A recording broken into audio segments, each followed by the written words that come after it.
Muy buenos días o buenas tardes, amigos, otra vez aquí desde Bruselas en este canal de YouTube que gracias a vosotros está siendo un extraordinario éxito. Agradezco de verdad el interés y vuestra colaboración y todos los comentarios.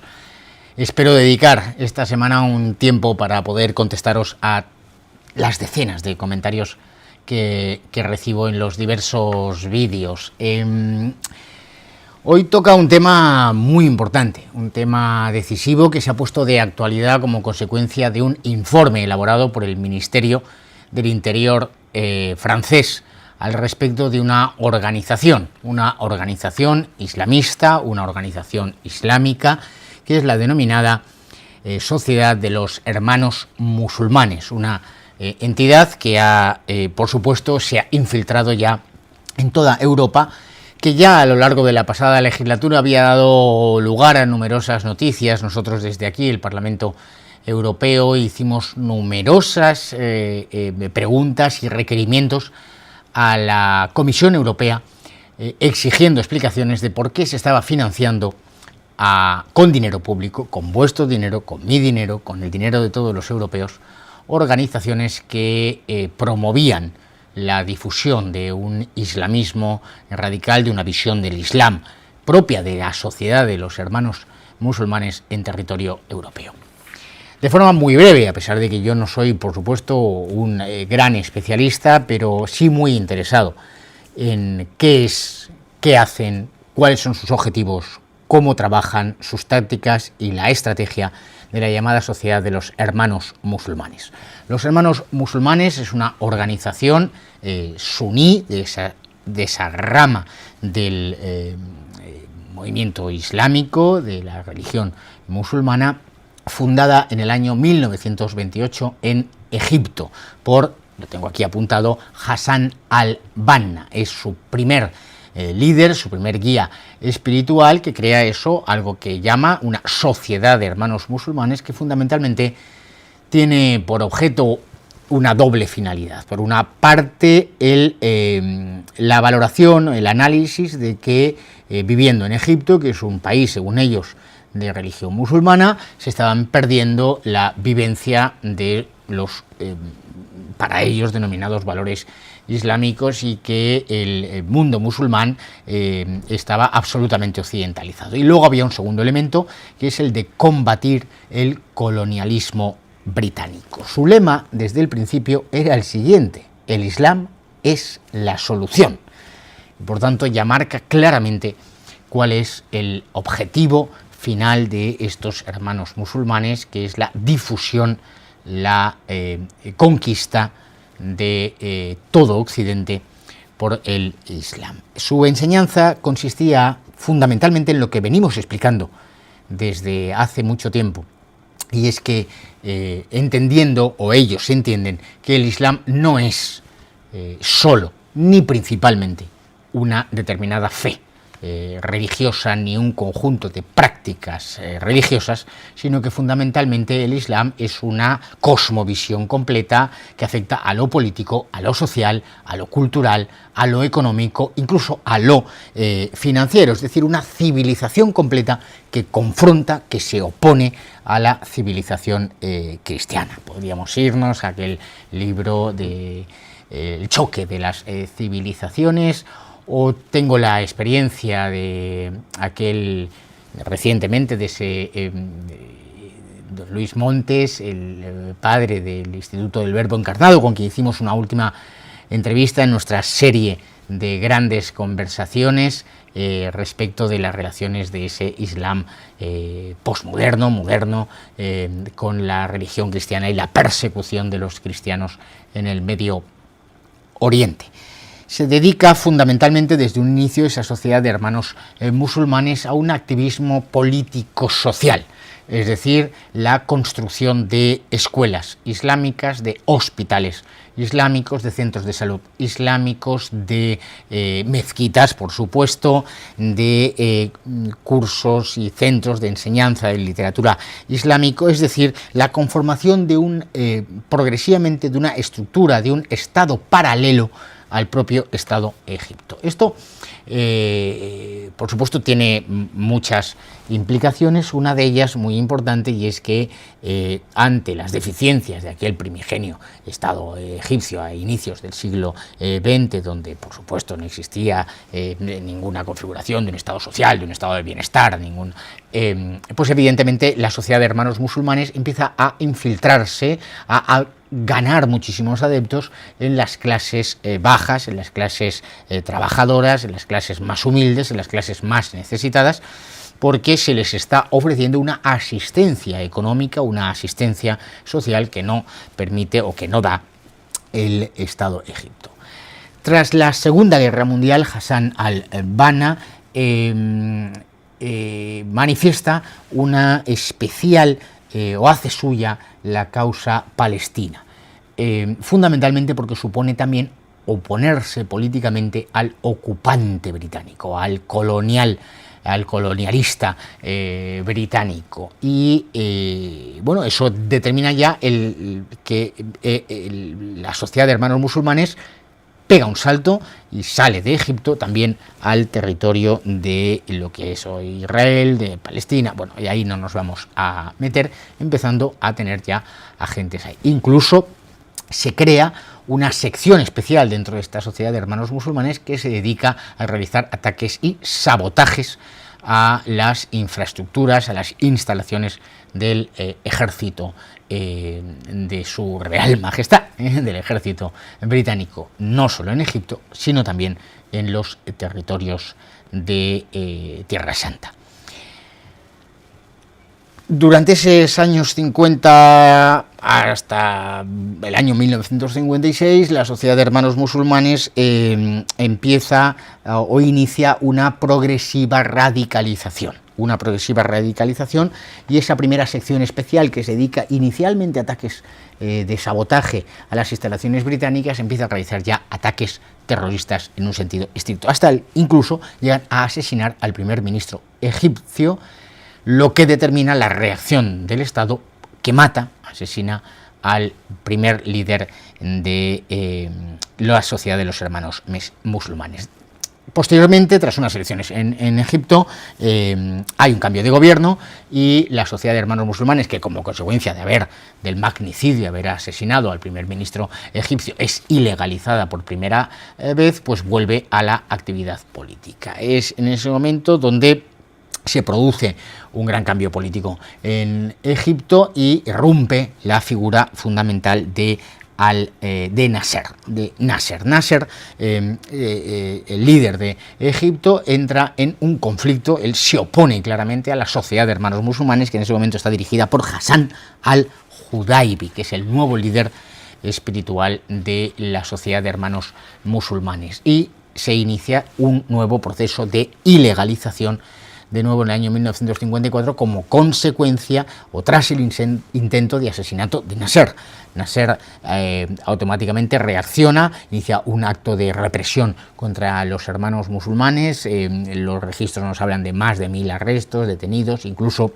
es condenado a muerte el líder de la Sociedad de Hermanos Musulmanes, pero finalmente no se le ejecuta y se conmuta la pena de muerte. El nuevo líder espiritual ya da un salto en esa Sociedad de Hermanos Musulmanes desde 1928, estamos ya en el 1956, y directamente habla de dos conceptos que van a ser fundamentales en todo el islamismo que hemos vivido nosotros, que vive nuestra generación. El yihadismo, esa guerra santa, ese conflicto violento a través de todos los medios que tengan a su alcance contra el infiel, y el takfirismo. Esto es o se refiere a una creencia en el ámbito del mundo musulmán radicalizado, de que también no solo el no creyente, sino los musulmanes no practicantes, aquellos que no se sujetan a las reglas de comportamiento y a esa convicción de que el Islam lo ocupa todo, es una ideología, una civilización que debe imponerse al movimiento occidental, también es susceptible de ser atacado, también es legítimo el ataque, el terror, la amenaza, la coacción, el exterminio o la esclavización de esos musulmanes que, digamos así, serían como una especie de excomunión, expulsados de la comunidad islámica por poco rigurosos, poco exigentes, poco cumplidores y fundamentalmente por no asumir todo el complejo ideológico de ese mundo. Durante los años 60 y 70 ya se extiende por todo el Medio Oriente esa visión tan radical, tan exigente, tan rigorista a lo largo por todo el Oriente Próximo, fundamentalmente, por supuesto, en los territorios de Palestina, pero también en Siria o en el Líbano. Bueno, la historia, digámoslo así, esto es para que pongamos un poquito que esto de la Sociedad de Hermanos Musulmanes no es algo que haya nacido hace 15 días ni 15 años. Fundamentalmente se han efectivamente desarrollado, su gran centro fue Egipto, pero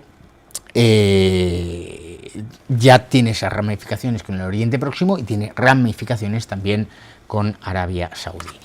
Como los hermanos musulmanes están detrás de toda la famosa primavera árabe y finalmente, tras el golpe de Estado en Egipto en el año 2013, el nuevo régimen que surge los vuelve a ilegalizar e inicia una auténtica batalla contra la sociedad de hermanos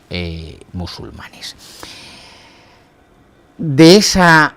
gran rama, de esa gran matriz que es la Sociedad de Hermanos Musulmanes, han surgido organizaciones que beben de su misma convicción ideológica, que directamente han desarrollado actividades terroristas. Por supuesto, Hamas, que es la rama palestina de los hermanos musulmanes, o Hezbollah en el Líbano.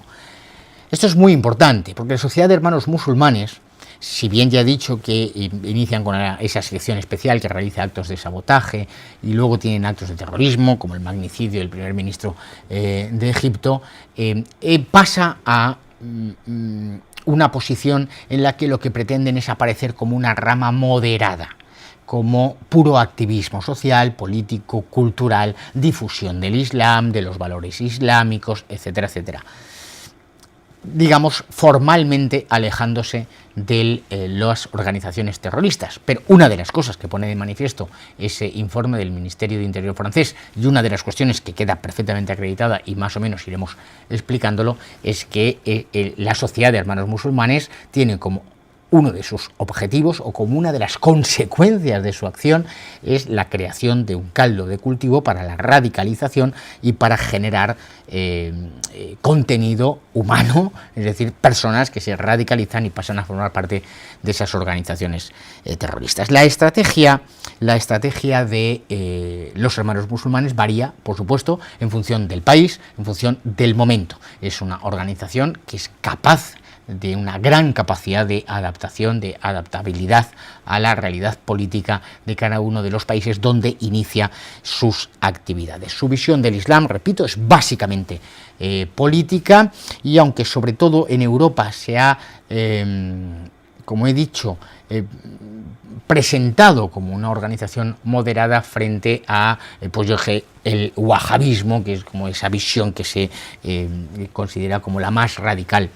de todas. La realidad es que muchos gobiernos europeos ahora mismo lo consideran una amenaza fundamentalmente porque los objetivos políticos últimos de la Sociedad de Hermanos Musulmanes es la demolición de los estados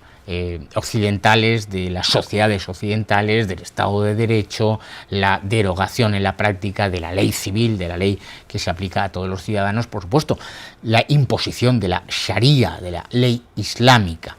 y con todas sus consecuencias en su visión más llevada a su extremo, que es la imposición de esa ley a todos los habitantes de un determinado territorio. Su activismo, sin embargo, no está directamente vinculado a la comisión de actos terroristas o a la comisión de actos violentos, pero, repito, generan ese caldo de cultivo necesario para nutrir las huestes de las organizaciones terroristas que operan ya en Europa, en Estados Unidos o por todo el mundo. En Europa, el peligro que representan los hermanos musulmanes se encuentra fundamentalmente en esa teórica moderación, mientras siguen una estrategia de infiltración y normalización. Y esas son las dos grandes conceptos, las dos grandes ideas, infiltración y normalización. Es una sociedad, una organización que lo que pretende es normalizar el Islam en Europa, la visión islámica de esa sociedad de hermanos musulmanes, la identificación de la convicción religiosa con esa convicción política, social, cultural, económica e incluso financiera, y por otra parte la infiltración en las instituciones. Ellos son perfectamente conocedores de la debilidad moral, espiritual y política de las sociedades europeas occidentales. Y este es fundamentalmente el principal problema. Y ahí está la principal y yo diría que única solución en ese gran combate que se encuentra ahora mismo en las calles de Europa y en las instituciones de Europa. La sociedad de hermanos musulmanes no puede solo combatirse con la mera ilegalización, con acciones de, digamos, policiales / judiciales, sino fundamentalmente lo básico es que Europa se rearme a sí mismo espiritualmente, entiende que hay un conflicto civilizatorio, entiende que hay un conflicto que afecta a la misma convivencia, a nuestras normas, costumbres, tradiciones, a nuestro día a día. Muy especialmente, por supuesto, a las mujeres. Europa, que aparece como una sociedad, una civilización muy preocupada por la igualdad entre hombre y mujer, llevada a su máximo extremo, a su enfermo, a posiciones absolutamente enfermizas, las teorías queer que han destruido, como sabemos, el feminismo, pero sin embargo que admite, acepta que esa sociedad, esos hermanos musulmanes, a través de todas sus organizaciones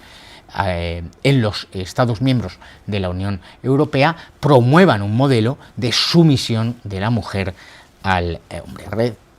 Recientemente el Ministerio de Interior francés ha elaborado, como decía, un informe en el que se hace referencia,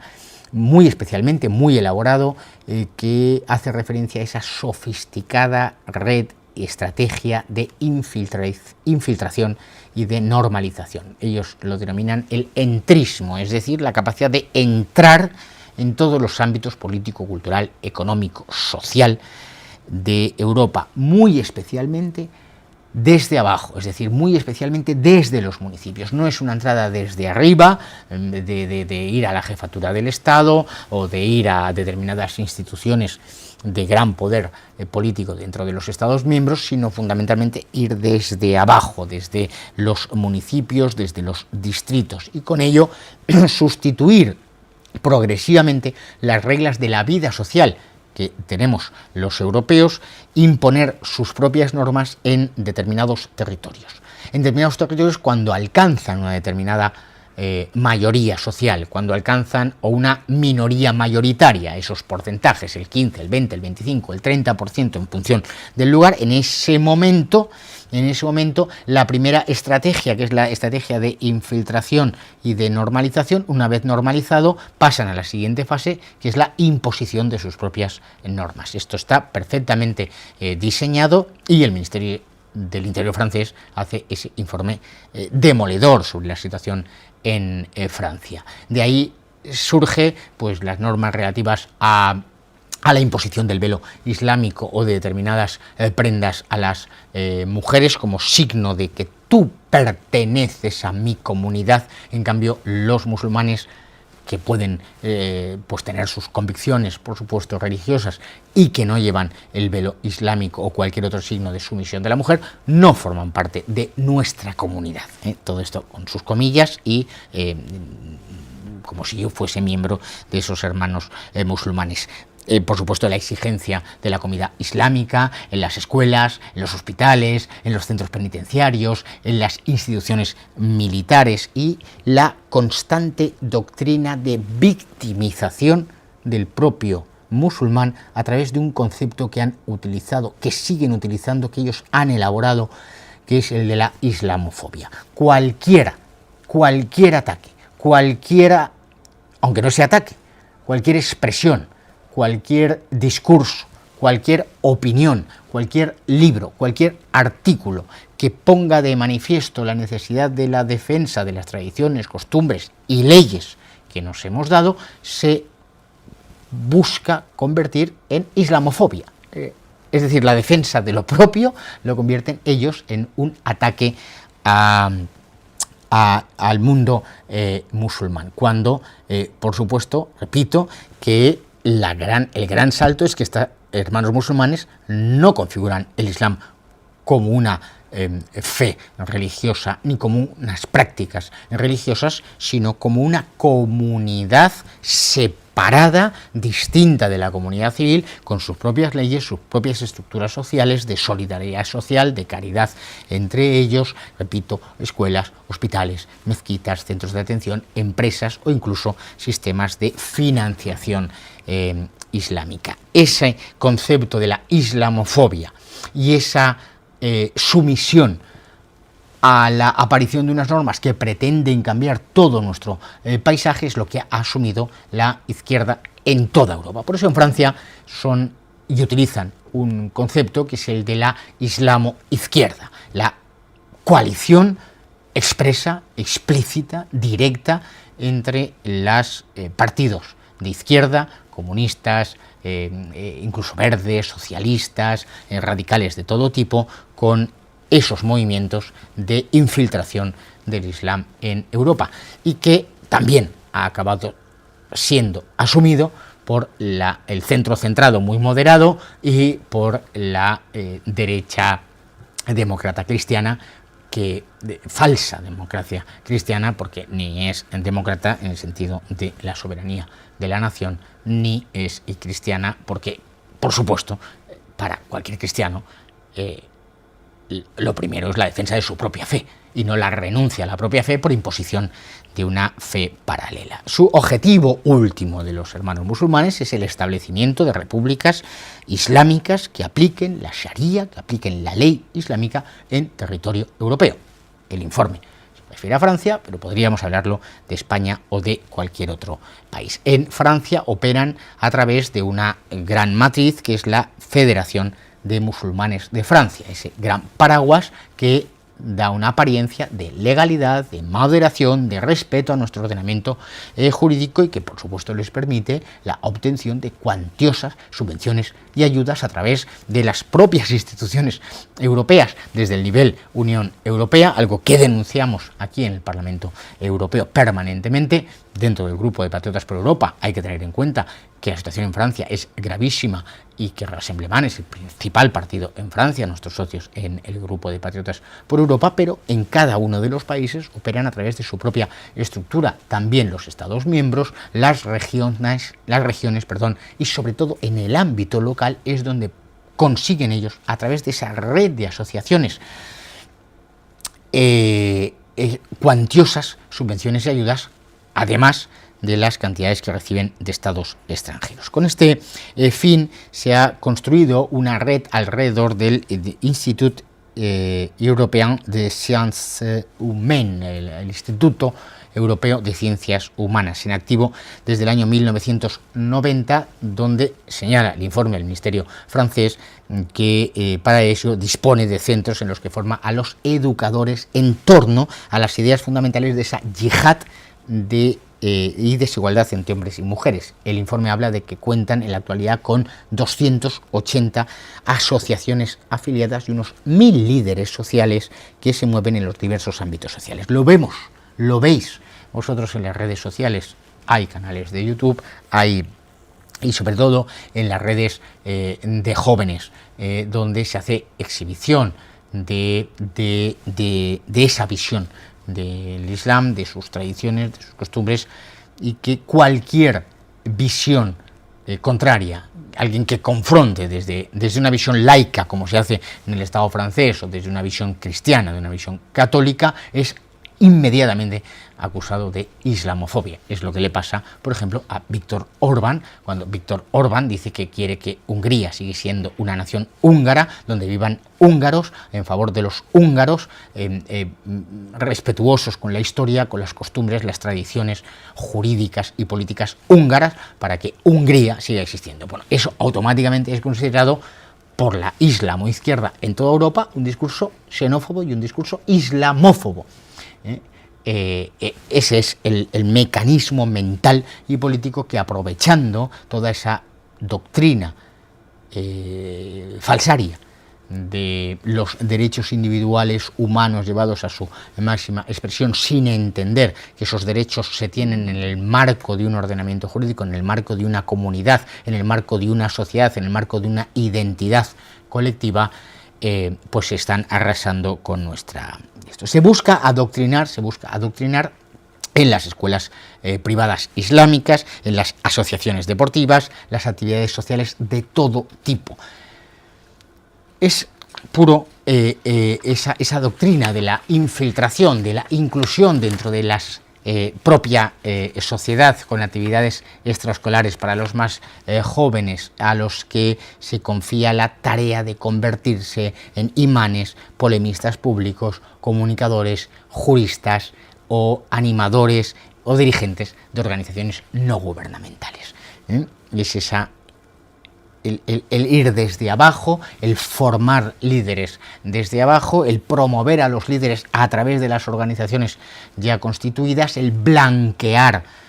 y digo blanquear a propósito porque una de las cuestiones que, como sabéis, ha sido muy importante, nosotros hemos denunciado y muchos otros partidos, es pues cómo la Comisión Europea abonaba con fondos europeos la difusión, la promoción del llamado Islam blanco, es decir, el blanqueamiento del Islam en Europa. Los alumnos, así formados en las diversas escuelas islamistas, han de profesar la convicción de que solo existe una ley aplicable, que es la ley islámica, la Sharia, la ley civil, la que surge de nuestros parlamentos, la que surge de nuestra historia, de nuestra tradición jurídica, no ha de ser respetada. La infiltración social les permite participar de todo el tejido asociativo con el doble objetivo, por un lado, de influir en la opinión pública y de financiarse con el dinero de las ayudas, subvenciones y programas de todo tipo que, repito, se pagan desde los ayuntamientos, regiones, diputaciones provinciales, Estado o Unión Europea. Para ello utilizan un lenguaje, y esto es muy importante, que sea compatible con el discurso público. El miembro de esa sociedad de hermanos musulmanes y de sus diversas organizaciones o asociaciones no utiliza un lenguaje violento ordinariamente, no confronta con nuestro modelo social, sino lo que hace es utilizar el lenguaje de los derechos humanos, de las minorías oprimidas, la victimización, la islamofobia, el derecho a la libre expresión, el derecho a la libertad individual, como mecanismos para horadar, porque como vemos en una sociedad, repito, débil desde el punto de vista intelectual, desde el punto de vista moral, desde el punto de vista social y cultural, esos mensajes van calando. Ahí es la forma de entrar. La estrategia, una vez dentro del sistema, dice este informe del Ministerio del Interior francés, consta de 3 vectores. Victimización mediática, me estás atacando. Si tú defiendes que las mujeres han de ir en la piscina con un bañador clásico o con un bikini, atacas mi religión, atacas mis convicciones religiosas, invocan la libertad religiosa. Si tú dices que en los colegios públicos las comidas, los horarios, los días festivos son los que tenemos en España, en Italia o en cualquier otra nación europea, estás atacando mi libertad religiosa, mis derechos individuales. Esa es el primer vector de funcionamiento, la victimización, la islamofobia como gran palabra utilizada como arma. En segundo lugar, la judicialización, es decir, la persecución judicial de todos aquellos que mantengan posiciones contrarias, que denuncien esta situación o lo que fuere, y la cooptación de elementos valiosos, es decir, el fichaje de personas que sean influyentes, que sean personas con cierto prestigio y renombre social, para que defiendan en los medios de comunicación o en las redes sociales o en determinados ámbitos asociativos la posición de esta organización. Todo dentro de una permanente, dice el informe del Ministerio de Interior, una permanente campaña de acoso digital, coordinada perfectamente contra todos los que se oponen a los objetivos políticos de los hermanos musulmanes. Para conseguir la legitimación social es esencial la visualización del velo en los espacios públicos, y cuanto más mejor. Y esto es muy relevante. Yo creo que es decisivo que lo podamos explicar. El velo islámico no es como una cruz. Ya sabéis que llevo aquí una cruz al pecho, o como quien lleva un escapulario de la Virgen del Carmen. No es un elemento religioso, no es un elemento religioso, no forma parte de una práctica religiosa, sino que es un elemento evidente por un lado, de inclusión dentro de mi comunidad. Tú formas parte de mi comunidad si llevas velo o cualquier otro tipo de prenda impuesta a las mujeres, y en segundo lugar es un elemento de sumisión evidente de la mujer. La mujer debe estar apartada, debe ser silenciosa, ha de cubrirse, ha de obedecer. El velo es el símbolo a través del cual se expresa la ruptura cultural de la sociedad francesa y su consiguiente pérdida de identidad. Si yo llevo velo, yo no soy francés. Si yo llevo velo, yo no soy español. Yo, en el fondo, me mantengo, mi identidad es una identidad de formar parte de un Estado paralelo que formalmente no existe, pero sí sustantiva y materialmente, que es el Estado Islámico. El Estado Islámico que yo quiero construir con los míos e imponer esto. No le otorga ninguna significación espiritual el Islam al velo, sino que la mujer se convierte en portadora de un mensaje político. Esto es muy importante que lo entendáis, para que cuando lleguen esas conversaciones en un desayuno, en una comida, con compañeros de trabajo, podamos explicarlo. El velo no tiene significación espiritual, el velo no tiene una significación religiosa, el velo no tiene una significación trascendente, como quien lleva un rosario en el bolsillo, o quien, a saber. El velo tiene una significación política, Si tú, y comunicativa, si tú llevas velo, tú eres portadora de nuestro mensaje. Tú estás diciendo, yo no formo parte de tu sociedad, tú, mujer que no llevas velo, ya seas musulmana o seas creyente de otra confesión religiosa, pero tú no formas parte de mi comunidad, yo sí. Y esa comunidad tenemos nuestras propias normas, tenemos nuestras propias reglas. En esa comunidad queda perfectamente identificada. Es un signo de identificación, de identidad. Mi identidad es el velo, en oposición a la identidad civil de los europeos occidentales cristianos, que son lo peor, que no llevan velo. Estos centros, todas estas organizaciones están financiadas con dinero de terceros estados, con dinero de Kuwait, dice el informe francés, a través de la Organización de Caridad Islámica Internacional, de Qatar, a través de la organización Qatar Charity, que lo canalizan a través de fundaciones, ONGs, asociaciones sin ánimo de lucro, todo tipo de actividades de tipo comunitario con el que se mantienen esas escuelas, esas mezquitas, esos centros de educación islámica. Según el informe, los hermanos musulmanes disponen de 130 casas de oración en Francia y 68 mezquitas, así como 21 colegios que están al margen del sistema educativo francés, del sistema educativo de la República Francesa. Por lo tanto, es evidente esa voluntad de conformar, repito, un Estado paralelo, con una red educativa, con una red asistencial, con una red hospitalaria, incluso en aquellos lugares donde alcanzan un determinado nivel capacidad. En España la realidad es menos visible en gran parte de nuestro territorio, pero realmente no menos preocupante. Muchísimas de las conclusiones, bueno, las conclusiones todas, pero muchísimos de los criterios, de las cuestiones que se analizan en el informe del Ministerio de Interior francés serían aplicables a España, muy especialmente a Cataluña, donde existe una importante comunidad musulmana que se ha convertido en un, repito, foco importante para los hermanos musulmanes. Su estrategia menos evidente y más discreta que en otros países por una cuestión de minorías, de porcentajes dentro de la población. Igualmente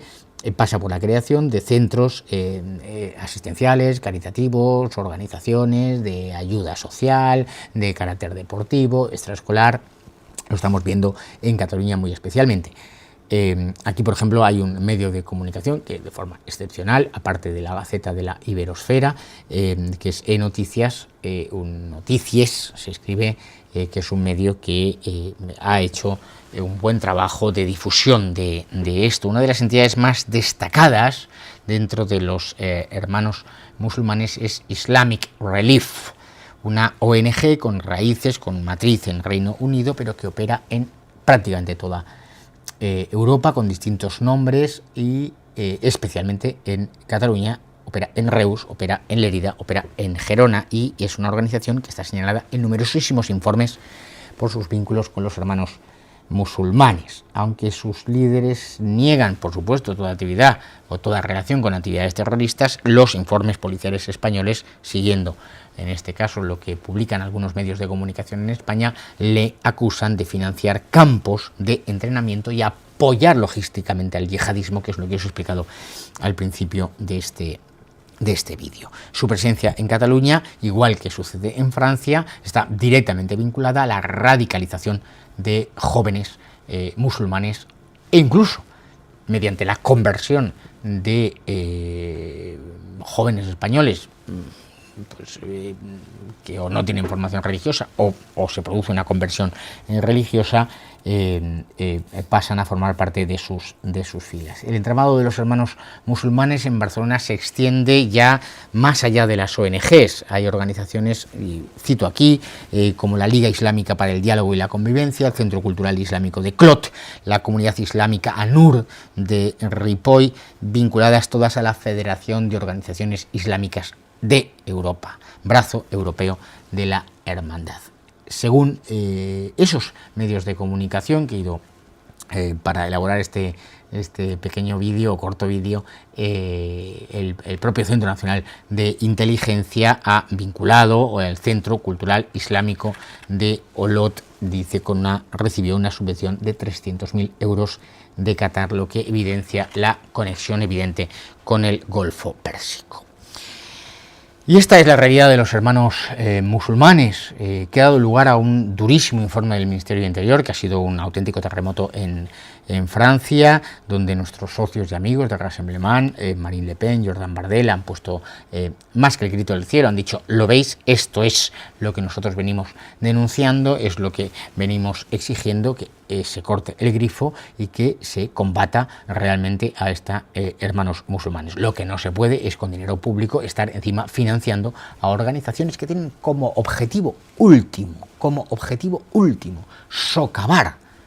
destruir, demoler nuestros estados, nuestras naciones, proponer una identidad islámica frente a la identidad nacional o a la identidad europea cristiana. Pronto, y por eso decía que esto es muy peligroso porque no actúan a través de organizaciones terroristas, al menos en Europa, sino que se infiltran, entran en nuestras instituciones.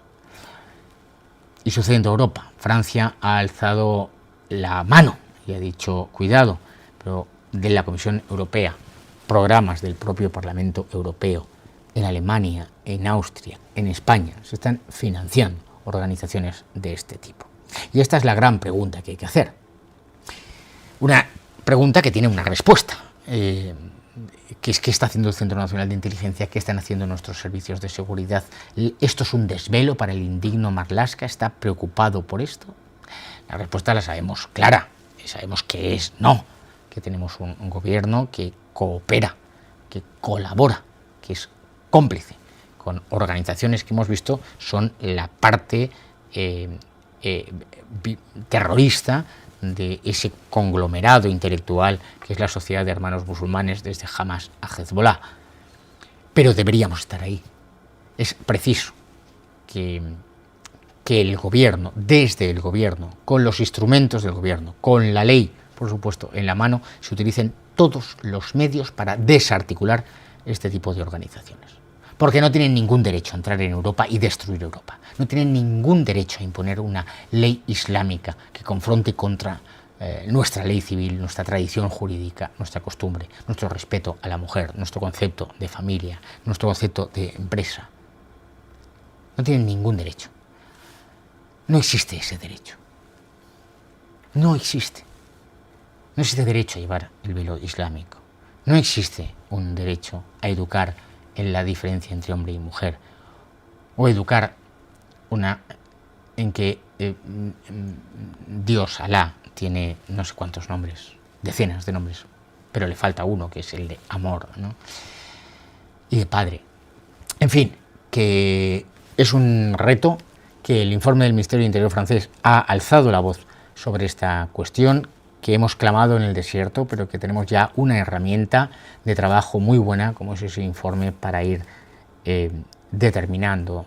definiendo claramente quiénes forman parte de esta red y proceder a su, por supuesto, a eliminar cualquier vínculo económico, financiero de un Estado con un conjunto de organizaciones que, vestidas con piel de cordero, constituyen un gravísimo riesgo para nuestra sociedad, para nuestras instituciones, para nuestro sistema educativo y para el futuro de nuestros jóvenes. Pues nada, espero que no haya sido muy largo, que haya sido interesante, que hayáis quizá aprendido algo. Yo he aprendido mucho preparando este canal, este vídeo. Y nada, pues lo de siempre, que si os gusta, pues le dais ahí, me gusta, suscribís, lo difundís. Yo creo que es una muy buena herramienta para trabajar, para hacer un discurso más profundo, para conocer la realidad. A veces estaré yo aquí solo, tendremos nuestras grandes conversaciones, vamos a abrir canales nuevos, vías de comunicación que sean muy directas y que nos permitan a todos entender la gravedad, la profundidad de los problemas que acechan a España y sobre todo a Europa frente a sus principales riesgos y amenazas. Un abrazo a todos desde Bruselas, va cayendo ya el sol y nada, que nos seguimos viendo en el próximo vídeo de este canal.